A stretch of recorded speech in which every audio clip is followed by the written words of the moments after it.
This is my rifle, this is my gun, this is for fighting, this is for fun. Full Metal Jacket by Stanley fucking Kubrick. Such an awesome movie. It's one of those movies that everybody keeps telling you to see, but you don't want to watch it alone, because then you usually go for something with comedy or real action instead of a critically acclaimed movie. But really, watch this movie. It's really, really excellent. It's really, really awesome. They set the tone right away, like many other Vietnam movies do, with the classic music that we all associate with that period of time and iconic imagery and products from that time. Some clever comedy, like the drill sergeant's really dirty and filthy jokes all throughout the first drill scene. Keeps you entertained even though it's dealing with a really serious issue. And I think this is the strength of the movie. In a way, it's not at all a war movie.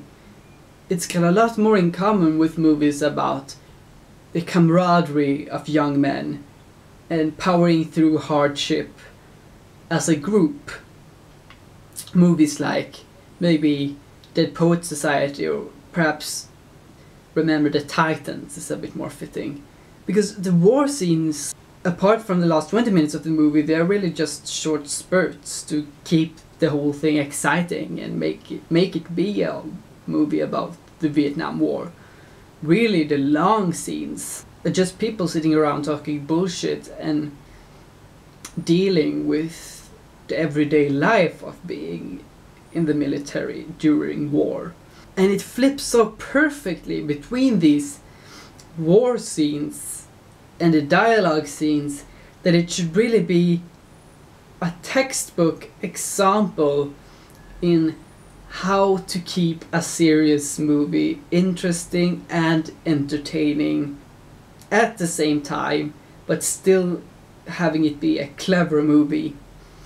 The fact that it was never featured during my film studies makes me think my teacher only got the job because she was the lover of a famous Swedish director, which name I will not name.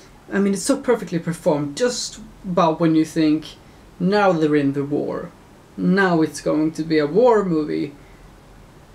They start playing The Bird is the Word, and it's really a new scene about the journalist trying to get the perfect shot of the battle aftermath.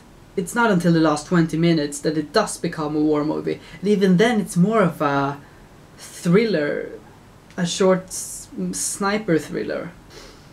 I guess they chose to end this movie in this very different way, to give the movie a good, satisfying and exciting end,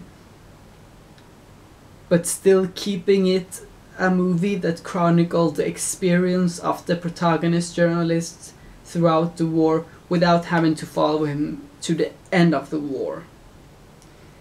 It sets the tone for his war experience, and it's exciting, and it makes it both a really interesting Kubrick movie and an enjoyable action movie. I actually really love this movie. Watch this movie.